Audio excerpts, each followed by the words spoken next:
Hey, hey, hey, welcome to the Healthful Woman Podcast, the fastest growing podcast in women's health. Today's Monday, June 2nd, 2025. Today, we are re-dropping a podcast I did a few years ago with Dr. Shari Lusskin. Shari is a psychiatrist who specializes in reproductive psychiatry, which is essentially mental health for women before, during, and after pregnancy. She is one of the original founders of this particular field and is known regionally, nationally, and internationally as one of the premier experts in maternal mental health. So it is a great honor for me to know her, to work with her, and of course, to have her on this podcast. If you didn't hear this podcast last time, I am certain you will love it.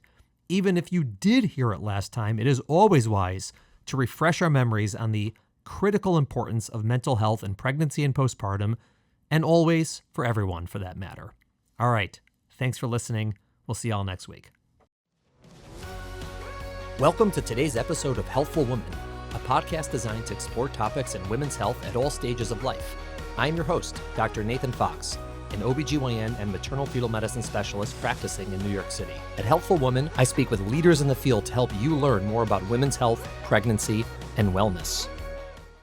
I'm here with Dr. Shari Lusskin, who is a clinical professor of psychiatry, also has an appointment in the Department of OBGYN, a reproductive psychiatrist, and an expert in medications in pregnancy related to psychiatry, an expert in psychiatry.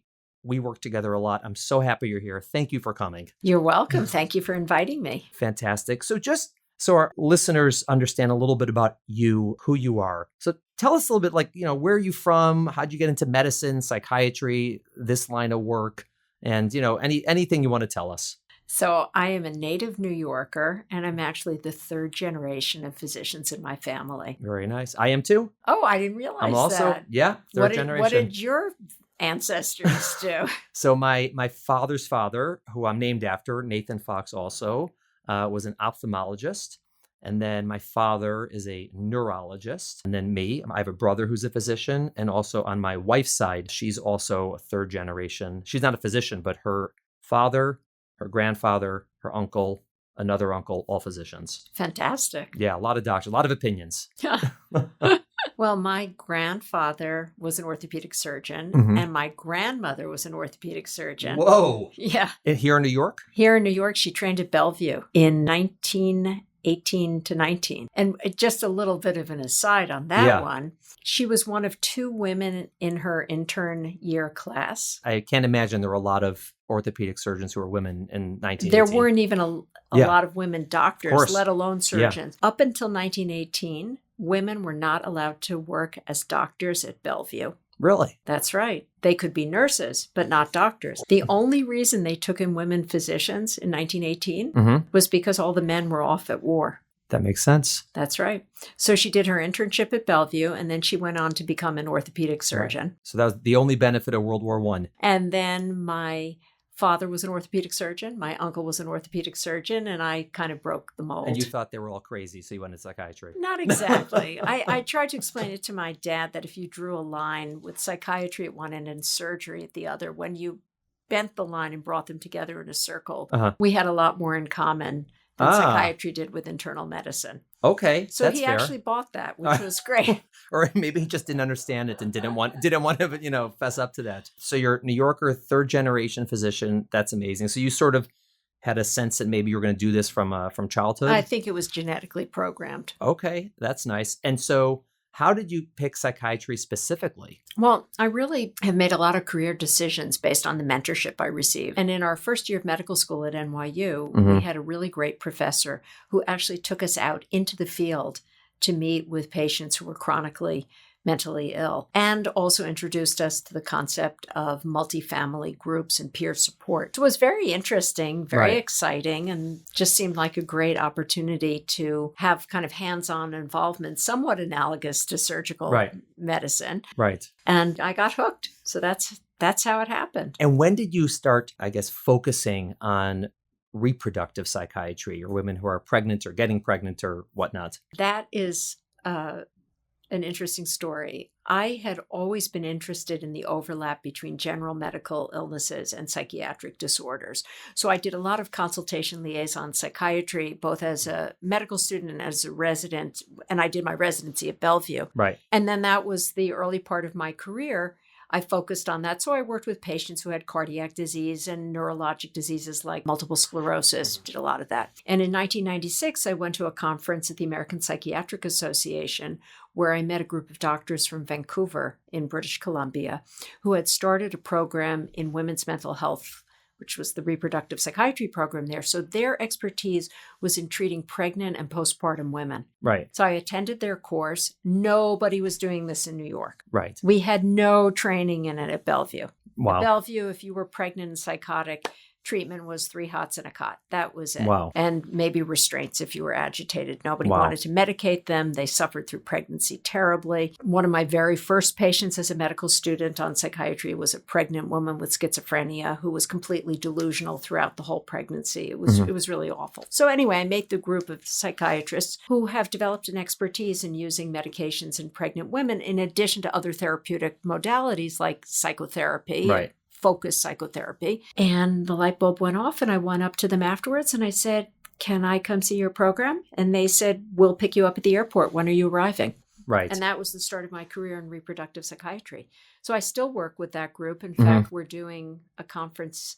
We're doing a virtual conference of course, in right? October at the Conference in quotes. Conference in quotes at the Canadian Psychiatric Association annual meeting in October. It's been a very long and productive friendship that I've had with them. Right. And it's not that you just became interested in it. I mean, you jumped into the deep end. You're doing this, you're writing on it, you're talking about it, you're publishing on it, you're all over it. I mean, and is it something that you just built on because it was interesting or because people just started coming to you because you were the only person really doing this?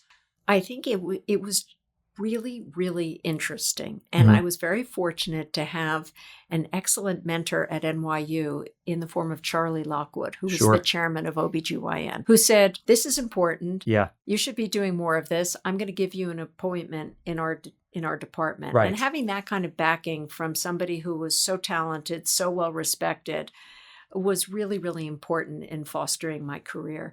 And then our chairman of psychiatry at NYU, Bob Cancro, was also supportive, but the support from the OBGYN department is really what got me heavily involved in this. Right. I mean, Dr. Lockwood, Charlie, is, he's a great guy. He's one of the world-renowned OBGYNs and maternal fetal medicine doctors, and he's a really forward-thinking type of person. And so he and Andre Barber, my current partner, he was in his group, his partner. And yeah, he was able to see things before they became, a big deal to everybody else. And I think that it's, looking back, it's not so, extraordinary to say, hey, like this is a really important topic, but it was a big deal then because people were not focusing on it. And I love the fact that he brought you into the OBGYN department. And that's sort of, I guess, how our relationship, it was like the preconception of our relationship. Because, at that group who was at NYU and got to meet you when they came over to Mount Sinai, and then you shortly followed. Well, I came to Mount Sinai because Andre called me up and said, "We need you at Mount Sinai. Nobody's really doing this at Mount Sinai." So that's how I ended up on the faculty at Mount Sinai while I was still at NYU. Right. And then I eventually transitioned to full-time voluntary faculty at Mount Sinai. Right. I think Charlie got me involved in Charlie gave me my first writing assignment to do something for one of the Bellevue journals. It's sort of an in-house journal. And then I got on a research project with Menjin Lee, who's now heading up MFM at University of Hawaii. Right. So I've been connected with your group from 1996. It's been a long and productive collaboration. And just so everyone understands, our listeners, the idea of there's two concepts with mental health or, in women who are either pregnant or thinking getting pregnant. There's one, just understanding the disease process and what's going to happen in pregnancy, when are they going to get better, when are they going to get worse, and how they get treated.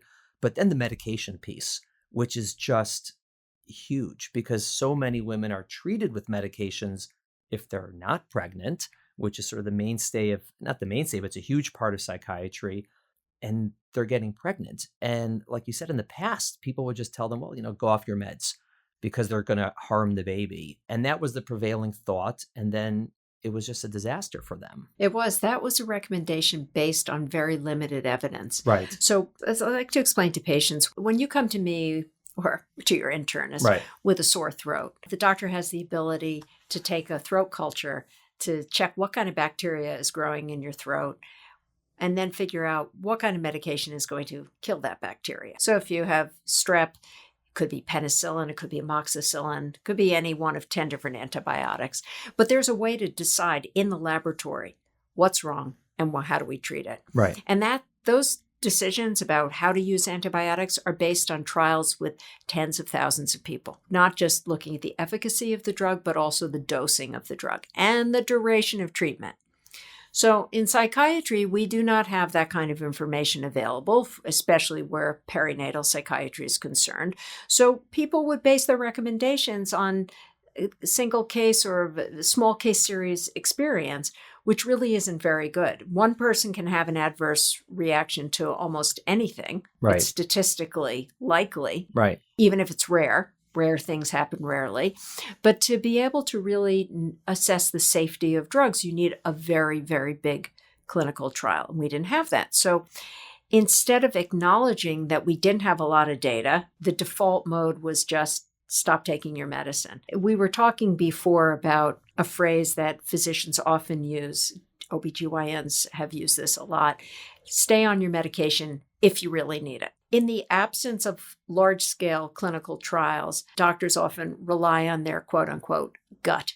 Mm-hmm. And clinical gut is useful in driving you to seek out more information, but it's not always useful in making clinical recommendations because as the information changes, your clinical gut may not have changed unless you re-educated yourself. When a woman takes a medication, she may not be in a position to decide whether she actually needs it. It has to be a collaborative decision made between the treating physician and the patient and whatever other physicians are involved.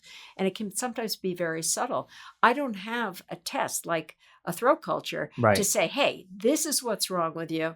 This is the treatment you need for it. It's a lot fuzzier when it comes to psychiatry. Right. You know, there's unfortunately more art than science involved in the selection of medication for patients. One thing I can tell you is if you find something that works and the patient can tolerate it, going off it is not always a good idea. Right. It's so hard because also there's so much overlap, like you said, with diagnosis.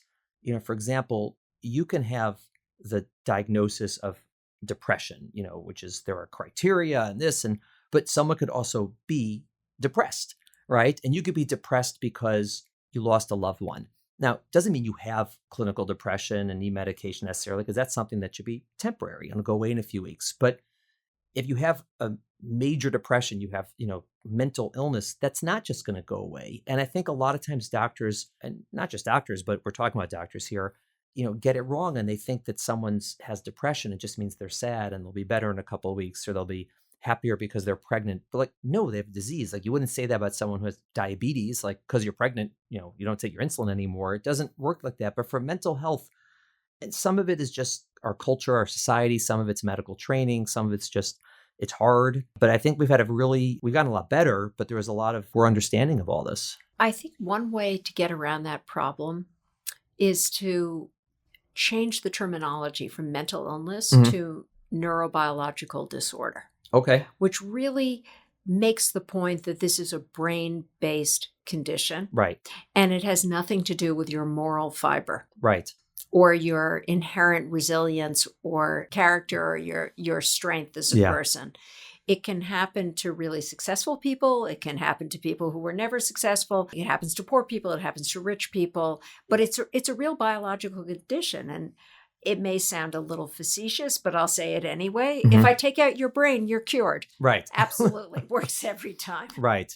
There are some people who function quite well without a brain. But I remember when I started in practice, one of the first patients I saw was a woman who had horrific depression. I mean, she was nearly catatonic. She would come into the office. She couldn't lift her head up.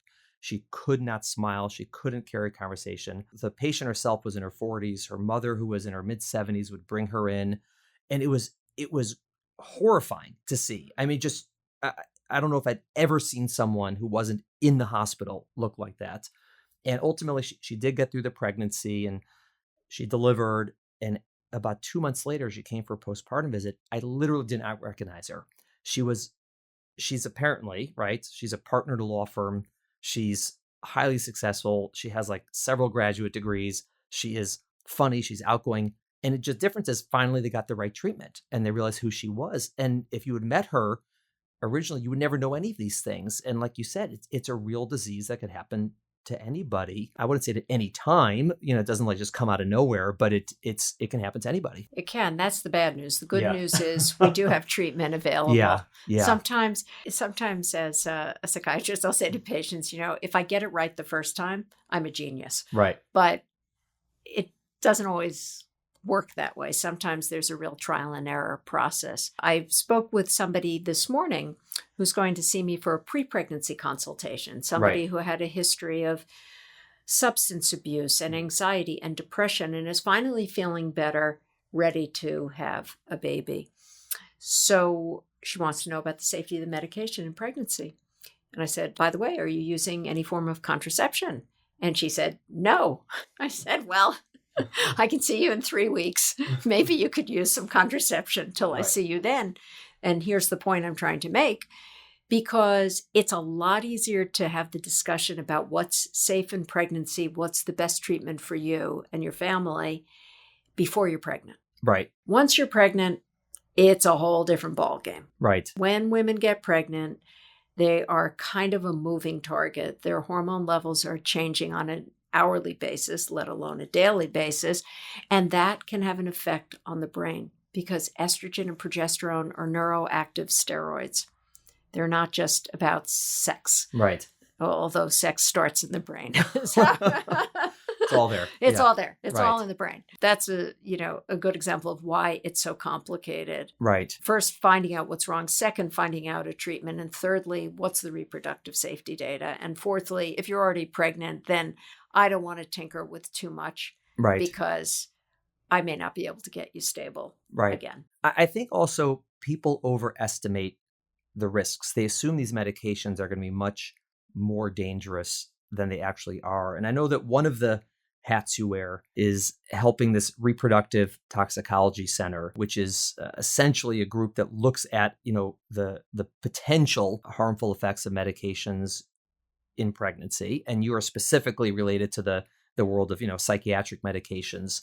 And they have a great website, reprotox.org, which is, we use it all the time to get up-to-date data. So, and this is part of your expertise, but how would you explain to our listeners, why is it so hard to do a study? Like, just let's take a not simple, but medications used all the time, let's say Prozac, right? Why do we not really know for sure what is the risk of Prozac in pregnancy? I'm happy to say that we have a really good idea about what the risks are now. Right. But the reason we don't have the kind of data we'd really like, which is live studies in live patients, as opposed to studies using healthcare databases, is that pregnant women are routinely excluded from pharmacology trials, whether it's antibiotics, chemotherapy agents, or treatment of neurobiologic disorders like generalized anxiety disorder, major depression, and bipolar disorder. So there's actually legislation that was passed recently that mandates the development of research protocols, which will include pregnant women. Obviously, the problem with having a pregnant woman in a trial with something you don't understand terribly well is you don't want to expose the baby to an unknown risk. But there are ways to mitigate the risk in terms of how the studies are done. So eventually we'll have more data.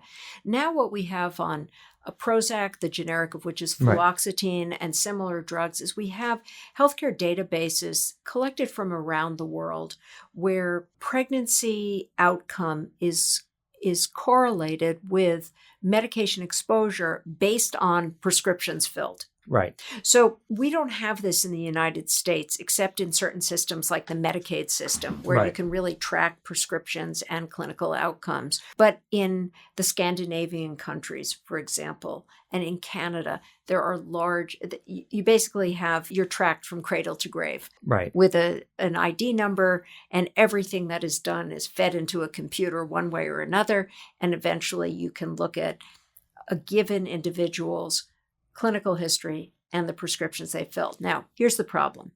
If somebody filled a prescription, it doesn't mean they took the drug. Right. Nor does it mean they took the drug the way it was prescribed. Right. And it doesn't tell you what else they took. Exactly. That was not prescribed. Specifically, we worry about drugs, tobacco, and alcohol. Turns out that amphetamines, like methamphetamine, may have some effects on brain development, but it's not hugely teratogenic. But cigarettes are really bad for babies. Alcohol is really bad for babies. And even in assessing the dangers of methamphetamine abuse in terms of does it cause birth defects, you can't really adequately control for exposure to cigarettes, to tobacco, and to alcohol. And alcohol is a known teratogen. Right. So it's all very complicated. Right. Anyway, but we have a lot of data. We have hundreds of thousands of exposures to fluoxetine or Prozac, as well as the other serotonergic antidepressants like paroxetine and sertraline, which are Paxil and Zoloft. Other drugs like venlafaxine, which is Effexor, and things like that. There is one drug, for anybody who's listening, there is one drug that should be avoided in pregnancy, if at all possible, and that is valproic acid, which is also known as Depakote. So this is a drug used to treat epilepsy and to treat bipolar disorder. I always recommend if a patient is taking that drug, they be on some really reliable form of contraception, like an IUD, to prevent unintended pregnancy. Now, risk tolerance is very much dependent on context. So if you talk to a neurologist who has a patient that has really bad epilepsy and could die from it, and valproic acid is the only drug that is effective in controlling the epilepsy, then the neurologist might say, well, 90% of the babies are okay. Right. It's a 1 in 10 chance, 10%, that there would be a problem. So if you want to have a baby while you're on this medicine, those are the risks. Right. A psychiatrist will say, well, 10% of the babies could be affected. Right. We don't recommend you take that. Instead, I'd rather you take a drug like lithium, or perhaps quetiapine, or one of the other drugs that's used as a mood stabilizing agent, because the risks are much lower with those drugs. So it all depends on perspective. Yeah, no, it depends. Also, it's individualized, which is why, it's hard to say that this medication is good, this medication is bad, or whatever. I mean, there are some medications, that are sort of, and these are the exceptions that have a really high risk to the babies. I mean, you're mentioning, valproic acid, which is like the worst one. And it's still, the risk is 5 to 10%, right? So we consider that very, very high. But like you said, that means that 90 to 95% of the time, everything's fine. I mean, there are a few medications where it's more like 25%, but that's not really related to, psychiatry or anything. There are medications that are bad, but not in sort of the world we live in. So we're talking, and most of the medications we're talking about, and when I tell patients, is the kind of risk we're referring to here is 1%, like some number under 2% or even less, or this. And those are sort of the numbers thrown about potentially. And so it's important, because I think people think it's 100% when they take these medications. So I came up with a slide about 5 years ago that I really, really like. It's the simplest slide I ever made, but I think it's the best. And I came up with the slide when I was speaking to a panel of FDA experts and representatives from pharmaceutical companies to discuss the new FDA labeling, the new pregnancy categories. Mm-hmm. So my job was to explain why this mattered. This is not some esoteric academic or legal discussion. There are real people at the end of these regulations, so you need to be aware of that. The slide I came up with was this. It said, or I wrote, 1 in a million equals 1 in 100,000 equals 1 in 1,000 equals 1 in 100 equals 1 in 10 equals 1 in 1 equals me.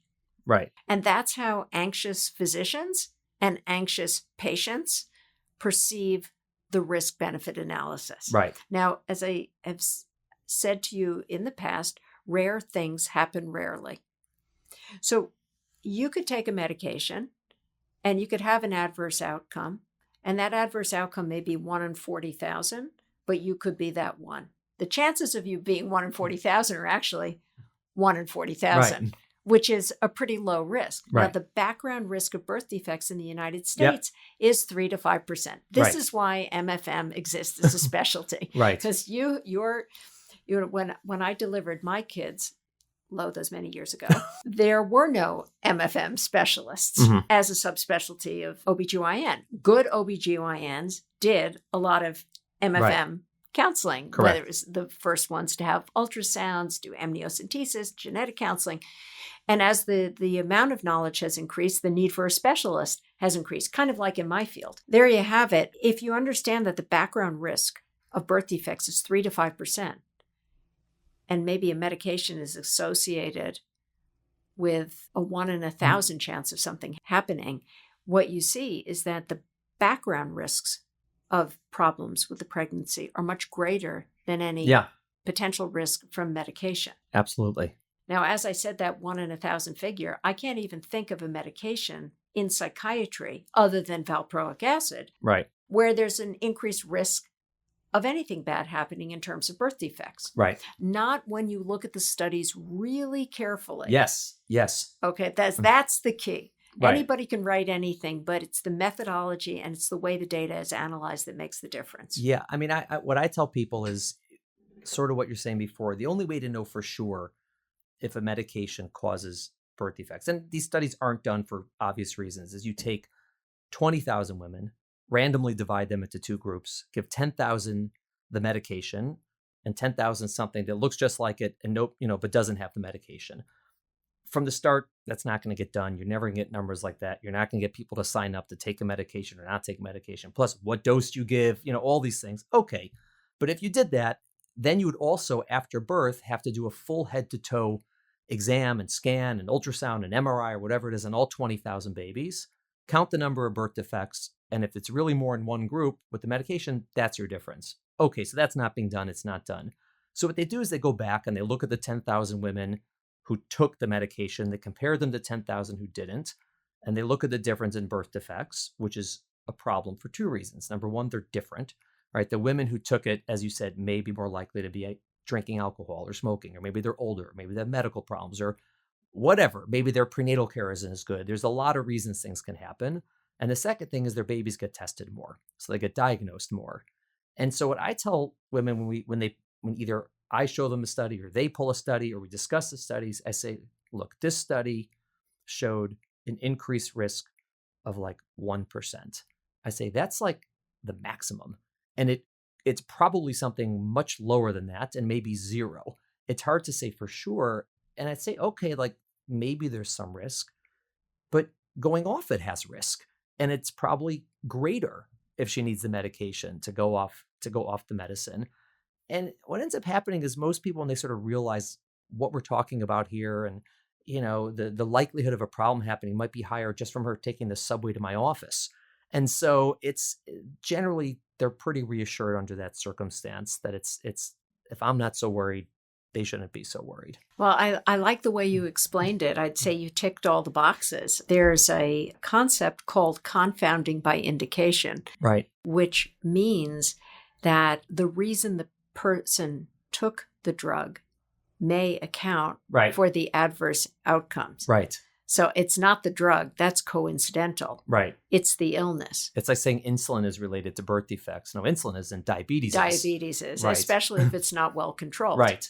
Right. So it's challenging. I would agree with you, though, that when it's explained carefully to women who are contemplating pregnancy or are already pregnant, patients get it. Now, you mentioned reprotox.org, which is, I'm very proud to be associated with it and kind of keeps me on my toes because we're constantly reviewing the world's literature in both humans and animals to see if there are indications for problems related both to pharmacologic agents like antibiotics, antihypertensives, antidepressants, and to other exposures like jet fuel or anesthesia for dental procedures.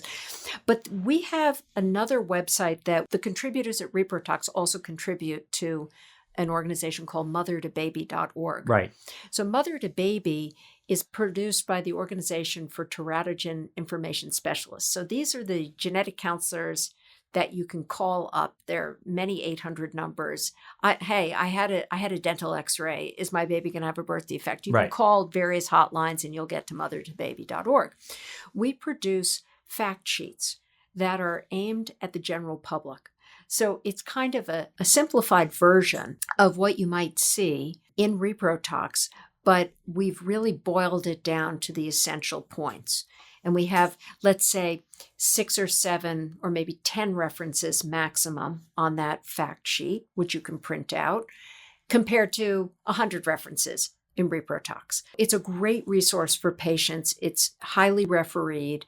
And I would say it's basically accurate. And it's something you can take to your doctor and say, hey, I read about this. Do you know more about this? Where can I find more information? Right. And there's nothing like a patient showing up in your office with an article in hand to get you to do your due diligence as a physician, right? It's a good, and listen, there's nothing better than an informed patient, because then you're having a high level discussion and you're really talking about what matters and not trying to sort of like diffuse all of the erroneous, things that are coming out left and right. If someone's really understands what's going on and has a good sense, like that's a great conversation, because then we can come to a decision about what she wants to do and what I think is, the option, right or wrong. I mean, it's just a much better way to go. And it's that kind of information, certainly a lot better than like, oh yeah, I saw on Google something once somewhere. I saw a great coffee mug. It said, don't confuse your Google search with my medical degree. Yeah, I actually had that in my office. It was given to me as a gift. Yeah. You're seeing a lot of women, hopefully before they're pregnant, who are have for whatever reason are on several medications, 1, 2, 3 medications.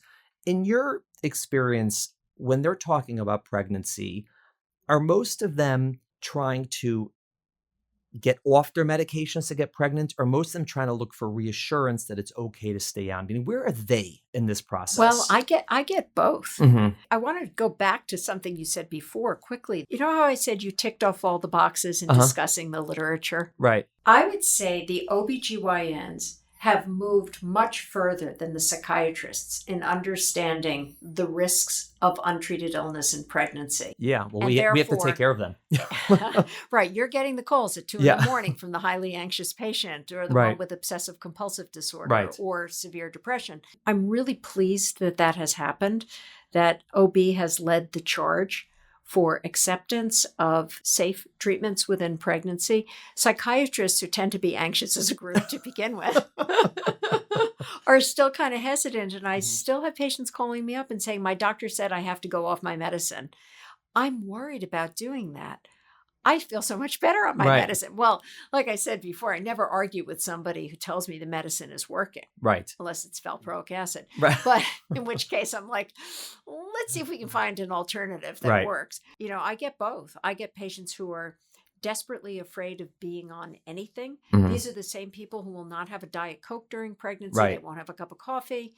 They may have wine because they think that's good for anxiety, but wine is not good in pregnancy. Not good. Sorry, but I have to disagree on that one.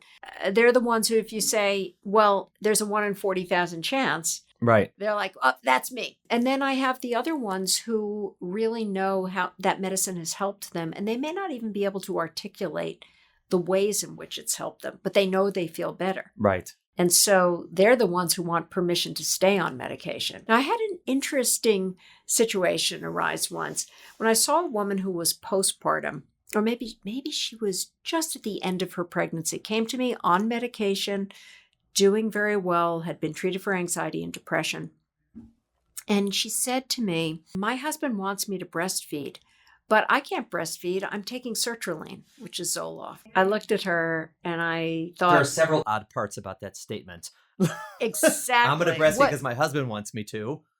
Go on. That's like, oh, okay. Okay, and what else? I can't imagine that happening in my marriage. I don't know where that comes out. Yeah. And the other thing, but I can't. That sort of statement of fact, I can't do it because I'm nursing. It's dangerous for the baby. And it's like 2 wrong facts. And when we did the in-depth consultation, it was clear that she felt so much better on medication and was worried she'd be very depressed and even suicidal if she went off medication. Yeah. And it's worse postpartum. That's her highest risk time. And that would be a very high risk time. And I, the conclusion was, don't impugn the medicine. The medicine is not the problem here. Right. Your husband deciding whether you should or should not breastfeed is the problem. You don't Any husbands listening right now are probably like, I wouldn't be able to say that. Yeah, exactly. I wonder how long that would last, Yeah. right? I said the issue is really you need to own up to the fact that you just don't want to breastfeed. Right. For a whole variety of reasons. Sometimes breastfeeding works great for people and they really love it. And other times it just doesn't work for them. Right.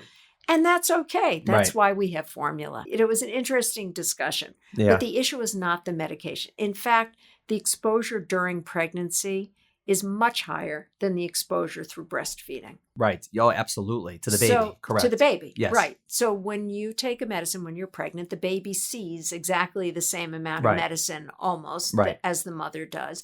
But the mother metabolizes the drug for the baby. So the mother clears the medicine from the baby's bloodstream and the baby's brain. And in the nursing baby, let's say less than 10% of the mother's dose gets into the baby, sometimes even less than that, 1%. And after 6 weeks of age, the baby's liver is like an adult liver and it clears out the drug rapidly.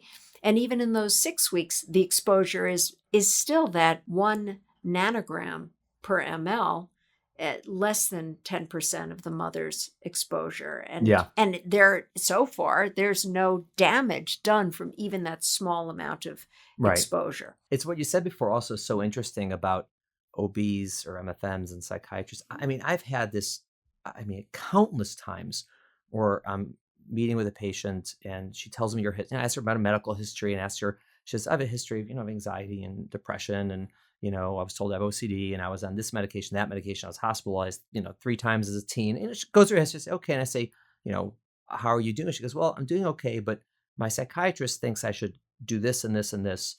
Many of the times it's stopping a medication. And I'll be like, I disagree. I'm not a psychiatrist, but I don't think that's a very good idea. And she's like, why? I said, well, what do you like when you're off your medication? She's like, well, I haven't been off like 3-4 years. Like, what were you like? She's like, I was a wreck. I couldn't function. I was suicidal. I was depressed. I was like, well, that's not good for pregnancy. I said, we don't want you in that place. It's just not, it's not good for you. I don't want her to suffer. But it's not good for the entire pregnancy. And I'll say, you know what? Let me call your psychiatrist. And frequently, because I was a psychiatrist, they want to do well by their patients. They're good, caring people. And I'll say, listen, this is what I do. I am comfortable with her being on these medicines. I'm okay with the risk. I'm going to scan the baby. I'm okay. And they'll be like, well, if you're okay, I think it's great. And then it usually just happens. And it's odd. I don't really know why. Maybe they don't follow up the psychiatrist in pregnancy when I'm not sure why it's sort of been that why you noticed that. I think there's a problem in psychiatry that many psychiatrists have not been trained well in collaborative care. So I told you when I was at Bellevue as a medical student and resident, I did a lot of medical psychiatry, a lot of consultation liaison psychiatry. That means going in to see patients who had other medical conditions and treating their psychiatric condition, neurobiologic condition, in the context of their medical illness, whether it was heart disease, lung disease, infectious disease, cancer, or fractures and trauma. Right. So there are a lot of psychiatrists who, once they leave training, don't speak to other doctors. Right. Would you ever refer a patient to a cardiologist without calling that doctor first? Right. You wouldn't, right? You would pick up the phone. Hey, I want you to see this patient of mine. I'm concerned about a heart murmur. And psychiatrists don't always do that. Right. Now, I'm happy to say that in more recent training, there's been an emphasis on collaborative care. So I'm hoping the field will improve in that way. But you're talking about doctors who didn't think to pick up the phone and call the OB to discuss it. And with a lot of things in medicine, as long as the risk is shared, the medical liability, the malpractice liability is shared with other providers, then they're fine. If they think if there's an adverse outcome, they're on the hook for it. I think it sends people off to the moon. Yeah. I mean, do you think it's an issue of people are afraid from a liability perspective that they're like, well, it's probably okay, but I don't want to be blamed for anything? Or is it that they honestly believe it's the wrong thing to be on this medicine in pregnancy? Well, I think you see both. I think it's hard to separate the two. But I'm curious to hear you say, since you articulated the analysis of the literature so beautifully, I'm curious to hear you say what you tell patients about the risks associated with depression and anxiety in pregnancy. They're huge. So I tell people in general, there's things we know and things we don't know, right? I said things we don't know is probably huge, right? In terms of how much your brain activity and behavior and how things are functioning affect your overall health. I mean, a lot of people suggest that and suspect that and have some studies to show it and believe it. And there is definitely this concept. And so people will buy that, but I think it's real.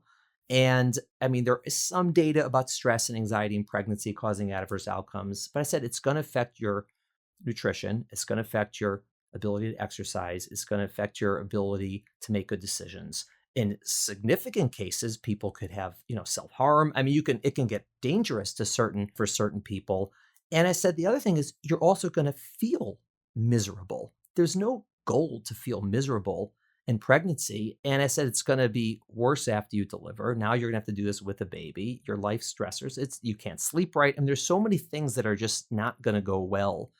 And so, and most people, they know that. I think, most of them, I would say that, the most interesting thing for me is, as I've gone through medicine, I would say that not the understanding of the biology, but just the understanding of people who struggle with neurobiologic disorders or, also called, mental health.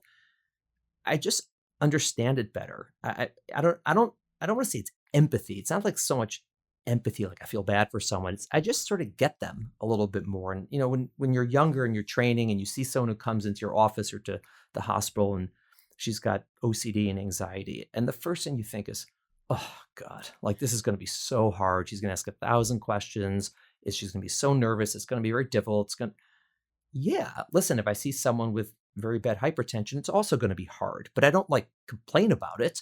You say, yeah, she has anxiety, so you'll have to explain it again, and you'll have to be calm, and you'll have to reassure her, and you'll have to take her phone calls, and that's just part of it. And I don't know, maybe it's because I'm older, maybe it's because I see more people, or in general in society, I think we're just better at understanding these things and recognizing that they're real, like you said, biologic conditions and not, a judge on someone's character. And so I've been much more comfortable over the years taking care of women who have on multiple medications and multiple complications from neurobiologic disorders than I was when I started, for sure. What comes with experience also as an OB is understanding that the better treated the underlying disorder is, the easier it is to manage the patient. Sure. And the more likely she is to follow your recommendations. In severely ill women, we definitely see that they don't keep their prenatal appointments regularly. Mm-hmm. They're not as likely to follow dietary recommendations. So if you have a patient with gestational diabetes, she really needs to follow a strict diet, or she's going to end up on insulin. And if she still doesn't follow a strict diet, she's going to have poor glucose control anyway. The same with high blood pressure, same with women who have to be on bed rest. If you're nervous and fidgety and depressed, it's very hard to comply with all of that. Right. We wouldn't prescribe bed rest anymore. That's out. So no worries. Oh, no, there's no more bed rest? Bed rest is out. Oh, I see. Yeah. I see. This is why it's fun to do. It would be the opposite. I would be concerned that since she's suffering, let's say it's depression, she's going to end up in bed all day. And I'd say that's bad. So now that you want, 150 minutes of cardiovascular exercise of moderate intensity a week? Yeah, absolutely. That current? 150 a week. It's give or take, 30. something like that. Yeah, it's give or take. Depends on who you read. But somewhere like that, it should be, yeah. And women can't do that if they're, or maybe they are going to start turning to get treated in other ways, right? Alcohol is great. Self-medication. I mean, I've always said their drugs work better than my drugs. Right. That's why, it's very interesting. There's a drug called haloperidol, which is an antipsychotic drug. If you have really severe psychotic symptoms, like hearing voices and having visions, Haldol was a game changer for many people, but it has a really serious side effect profile. The only time it was abused on the street was during the crack cocaine epidemic, when people would get really psychotic. Right. And so dealers had Haldol with them. Okay. It's good for business. It's good for business. Yeah. But, when people are depressed and miserable, they self-medicate. Right. And sometimes they self-medicate with prescription drugs, like prescription narcotics. Right. And I think your audience for the podcast is probably pretty educated, listens to podcasts and, but there are lots of people who don't have access to really top drawer medical care around the country. There are people who have illnesses that are so severe they could barely listen to a podcast and concentrate on it. Right. And everything we've said today is that much worse for the group of patients who have those challenges. Right. So let me ask you a question. So you're here, you have an audience, people are listening. What is it you would want someone to know who has a diagnosis or has a symptom, is on a medication or isn't on a medication, and she is thinking about her future, about having a family, about having kids? What are the things you wish you could say to everybody before that happens? I think I would start with happy mommies make for happy babies. Better you are feeling emotionally, the better the outcome will be, no matter what challenges you have to face. So some women will have to face difficulties getting pregnant, and they may go through infertility treatments, which I guess have been renamed as fertility treatments. Right. It definitely look at the positive side. Look at the positive spin.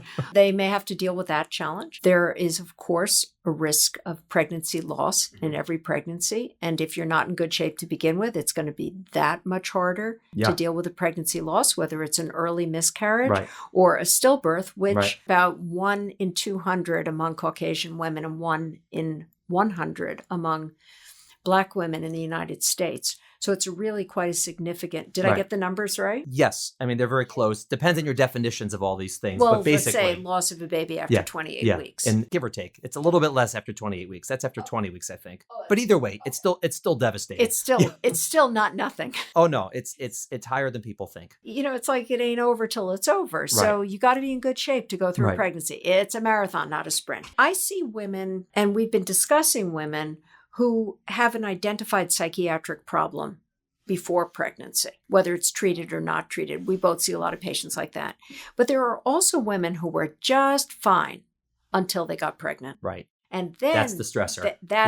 And that is the straw that breaks the camel's back. And that's when they develop a psychiatric disorder, a neurobiologic disorder. Right. And so we see those. And then there are women who are just fine through pregnancy, and it's postpartum where they have the very first onset of any sort of psychiatric illness. I always start out by discussing the woman who's already treated as kind of the easy way to demonstrate what we're looking at.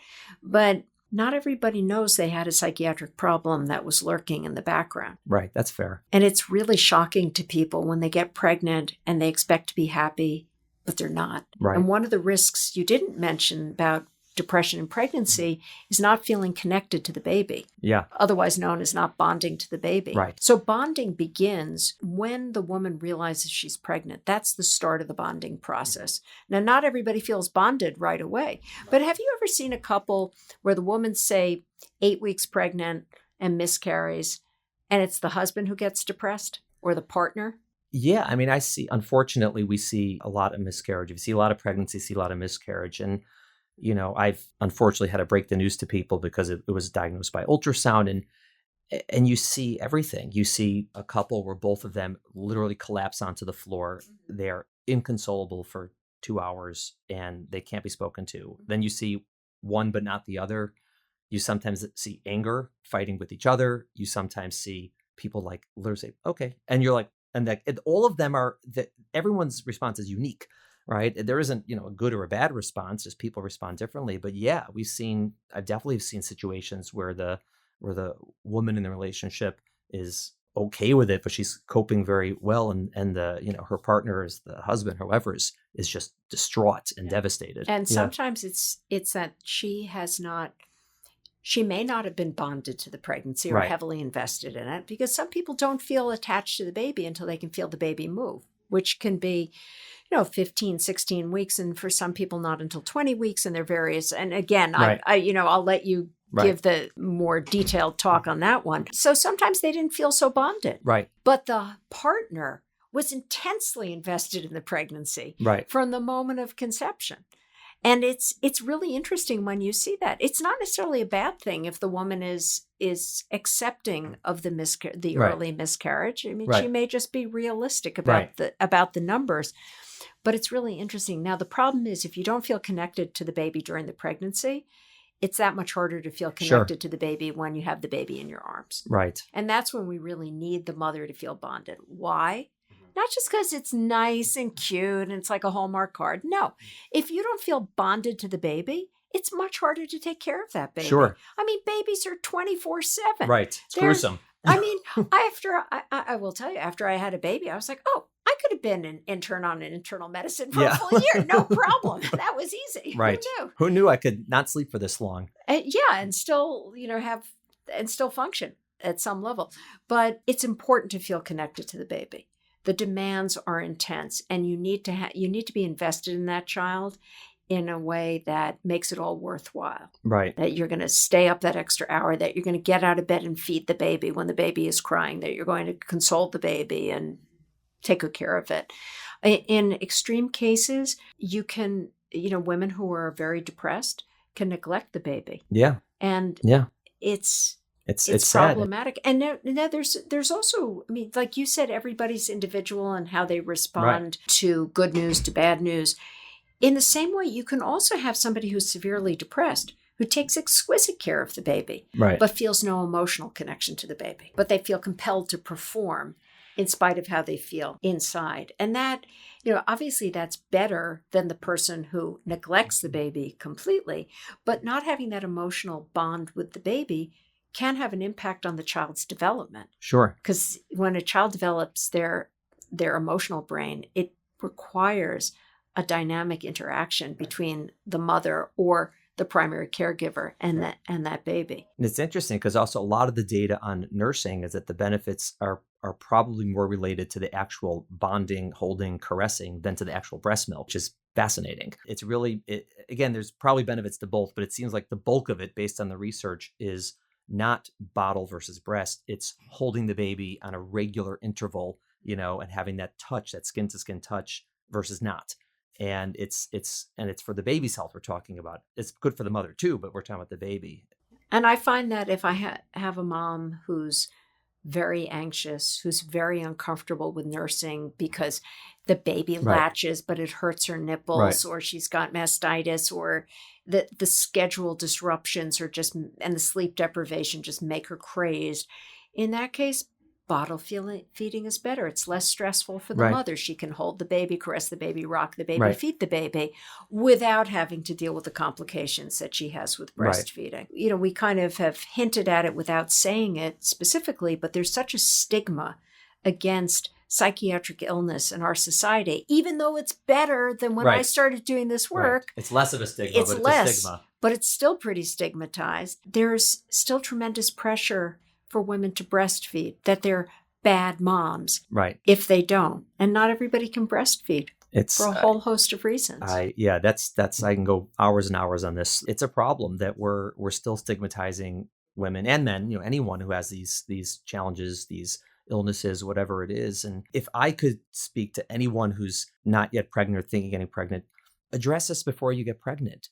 Meet with your psychiatrist and say, hey, what's going to be my plan if and when I get pregnant? And you don't have to have a date of when I'm going to, but I'm curious, what would be your plan? And if the psychiatrist says, oh, we're going to do this, and it sounds really reasonable, and great, you have a plan. Meet with an obstetrician, meet with a maternal fetal medicine doctor, whoever, say, what would you recommend? And if you're getting answers that sound really off to you, get another opinion. Meet with a reproductive psychiatrist. I mean, not everyone needs to meet with a reproductive psychiatrist if everyone's doing the right thing, but many do. And get as much information as you can on the front end so that when you are pregnant, you have a plan in place and it's the right plan for you. And I think that what happens is a lot of people just sort of, they just wing it. And then they're trying to work this all out in the first trimester when they're nauseous and they're tired and they may be bleeding, they're going to visits, and it's really stressful. And then it compounds the problem. And so advanced planning is great. And you don't have to have a date of conception in mind. It could be 10 years down the road, just to make sure it's sort of, it's going to be addressed. You asked me before, what do I want people to know? Yeah. And I didn't really answer that other than happy mommy makes happy baby. It's enough. which is the key. But if you can plan beforehand, that's great. I tell psychiatrists that they should be planning in advance whenever they're treating a female patient with a functioning uterus. Right. So if you're a child psychiatrist treating a 10-year-old and you're putting that 10-year-old, let's say, on a a serotonin reuptake inhibitor, i.e. SSRI, for panic disorder, you got to be thinking, what's going to happen when that girl gets pregnant? 50% of 14-year-olds in the United States have had... Oh, don't finish that sentence because my daughter turned 14 yesterday. You're not going to say 50% get pregnant, are you? Okay. No, I'm going to say 15% have had sex. All right, whatever. Sex, schmex. We can talk about that later. But yeah, no glove, no love, right? Yeah. Oh my God. They say, yeah. I was like, I don't think 50% of 14-year-olds get pregnant. I'm not ready for that. No, but we do have one of the highest rates of teen pregnancies in the developed world. A few years ago, we were second only to Belarus. What's going on in Belarus? All right. Well, you know. Wow. Belarus is another one of those countries that doesn't have coronavirus. Right. So I tell psychiatrists, you should be making your medication choices in anticipation that this patient will get pregnant. Right. As a psychiatrist, you should be tracking, when does she get her period? Right. What form of contraception is she using? So that you can act early if the patient does get pregnant. If you're a psychiatrist treating a female patient, don't put her on valproic acid. Right. Because she will get pregnant. That's what I tell the doctors. For the patients, yes, just what you said. Ask the questions early and often, like voting in Chicago. That's where I'm from. Yeah, that's how we vote. Early and often. Ask those questions early. Arm yourself with knowledge when you can. And the next part of that is don't ask, don't tell doesn't work. If you don't feel good, you should tell somebody. Right. Tell your OB, tell your primary care provider. Certainly, if you already have a psychiatrist or a mental health provider that you're working with, tell them. And don't take no for an answer. Right. If somebody says, well, we can't do anything about that, tough it out, that's not the case. Yeah. And there's information available. Another organization women should know about is called Postpartum Support International. And that's a very good peer support organization that provides some educational materials for patients and their partners. So that's a good source of information. You presented a case where a patient said, should I take this medicine or not? And you said, well, let me call your psychiatrist. Right. Well, encourage your psychiatrist to call your OB. Yeah. And the same goes for somebody working with a reproductive endocrinologist. Get the doctors to talk to each other. Absolutely. And I like to say to my patients, the answer to all questions is call Dr. Lusskin. And I was like, let's keep it simple. Yeah. If they ask you a question about your medications, tell them to call me. And we'll have a doctor-to-doctor discussion about it and doctor-to-healthcare provider discussion about it. And then you can participate in collaborative decision-making. And what collaborative decision-making means is the patient participates in the discussion about the disease and about the treatment options. Right. One day in my lifetime, I hope, we will have the ability to practice personalized medicine, which you had hinted at before, where we can kind of drill down on an individual level to see what's wrong with you and figure out what treatment option is going to be the most effective and the safest for you.